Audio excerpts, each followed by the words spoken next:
Hi, my name's Ava Bustani, and I'm going to be doing the Fantasy Book Talk with y'all. Have you ever wondered what it would be like to have magical powers or be able to teleport somewhere? You could go anywhere in the world, do anything you wish, or be anything you please.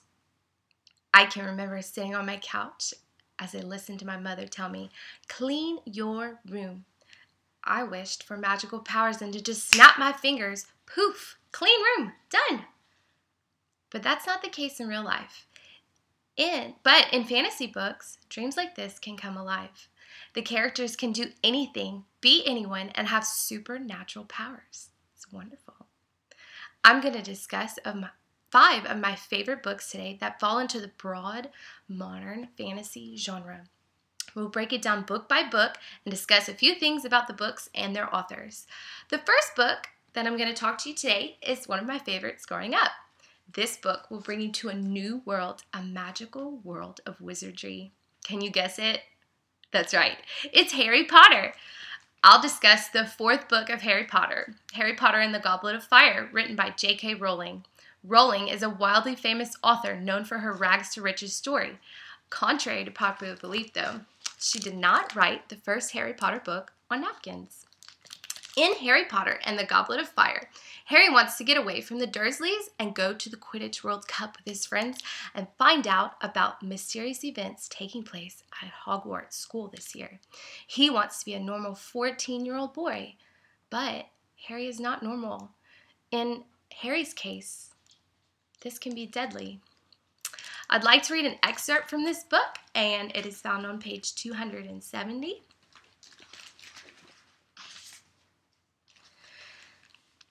The fire in the goblet had just turned red. Sparks were flying out of it.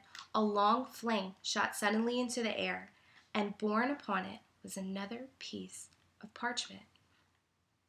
Automatically, it seemed, Dumbledore reached out a long hand and seized the parchment. He held it out and stared at the name written upon it. There was a long pause, during which Dumbledore stared at the slip in his hands, and everyone in the room stared at Dumbledore. And then Dumbledore cleared his throat and read out, Harry Potter. Nerve-wracking. So, this story was Harry Potter and the Goblet of Fire by J.K. Rowling.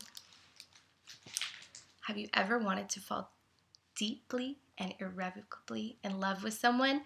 What if that person turned out to be a vampire? The next story falls into the supernatural modern fantasy. This story is, you guessed it, Twilight by Stephanie Meyer. In this story, Bella leaves Phoenix with her father to live with her father in Forks. She meets this exquisitely handsome boy. She soon comes to find out that he's not completely human. I'll read an excerpt from this book found on page 195.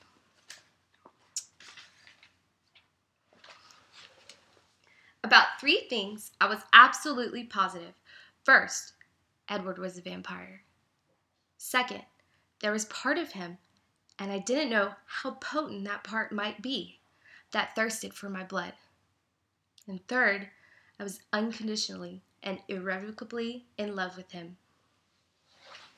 Everyone loves a good love story. That was Twilight by Stephanie Meyer. What if one day the place that you loved and called home was destroyed, and you were forced to live under someone's ruling and constantly watched? How would you feel? That's probably how the characters in The Hunger Games felt. The Hunger Games is our next book that we're going to talk about.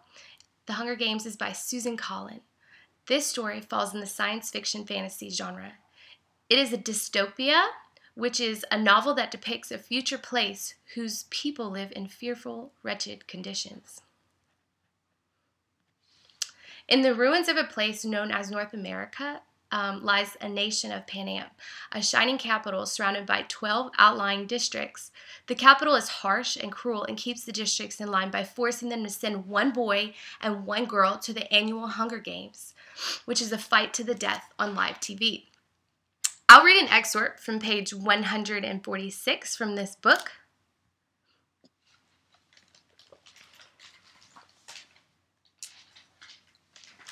Nervousness seeps into terror as I anticipate what is to come.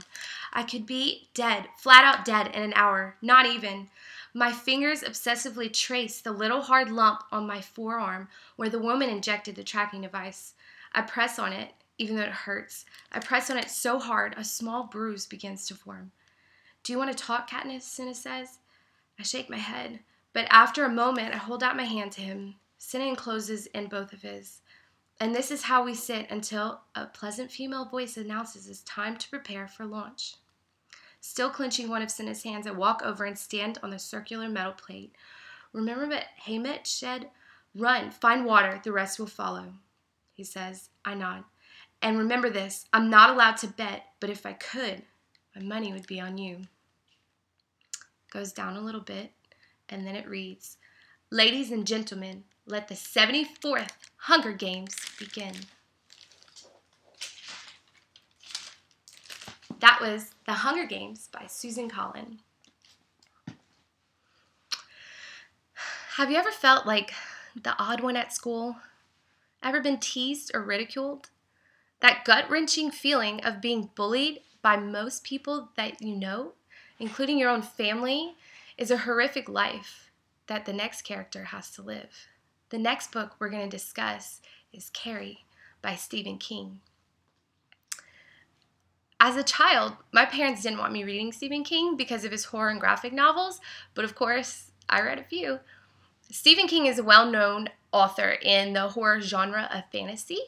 This novel, Carrie, This novel, Carrie, is one of the most banned-booked in school libraries. But in my opinion, if you like horror, it's a must-read for young adults in late year of high school or adults because of the graphic depictions and language, upper-level adults or high school.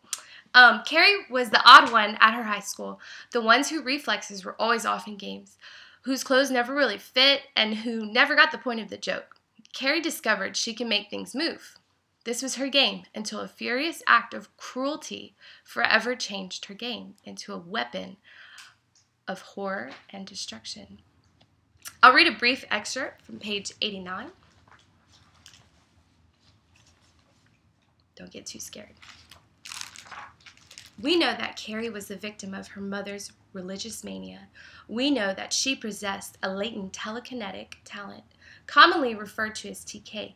We know that this so-called wild talent is really a hereditary trait produced by a gene that is usually recessive, if present at all. We suspect that TK ability may be glandular in nature. We know that Carrie produced at least one demonstration of her ability as a small girl when she was put into an extreme situation of guilt and stress. We know that a second extreme situation of guilt and stress arose from a shower room hazing incident. And finally, we know that on prom night, a third stress situation arose, causing terrible events, which we now must begin to discuss. You'll find out if you read the book, Carrie. You can only imagine and find out what happens to poor Carrie. That was Carrie by Stephen King. Have you ever been given an extremely difficult task? When it was presented to you, you thought, how will I ever be able to do this? That's what Frodo Baggins was thinking in the final novel we will discuss. This novel is called The Fellowship of the Ring by J.R.R. Tolkien. In ancient times, the rings of power were crafted by the elven smiths. The Dark Lord filled one ring with his own power so that he could rule all others, but the ring was taken from him and lost. After many ages, it fell into Bilbo Baggins' hands. Bilbo entrusts Frodo Baggins with the ring, and Frodo finds himself faced with the daunting task of making a journey through Middle-earth to destroy the ring. The last excerpt I will read can be found on page 63.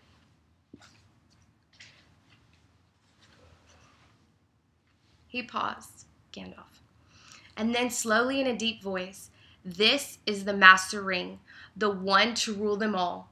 This is the one ring that he lost many ages ago, to the great weakening of his power. He greatly desires it, but he must not get it. Frodo sat silent and motionless. Fear seemed to stretch out a vast hand like a dark cloud rising in the east and looming up to engulf him. This ring, he stammered. How on earth did it come to me? That was The Fellowship of the Ring by J.R.R. Tolkien. Well, this was a great book talk. We discussed Harry Potter and the Goblet of Fire by J.K. Rowling. We also discussed Twilight by Stephanie Meyer, The Hunger Games by Susan Collins, Carrie by Stephen King, and finally The Fellowship of the Ring by J.R.R. Tolkien. I hope you all go out and read all of these books and find interest in reading them instead of just watching the movies. Everyone always says the book was way better than the movie, and it's true. It is always true. Thank you.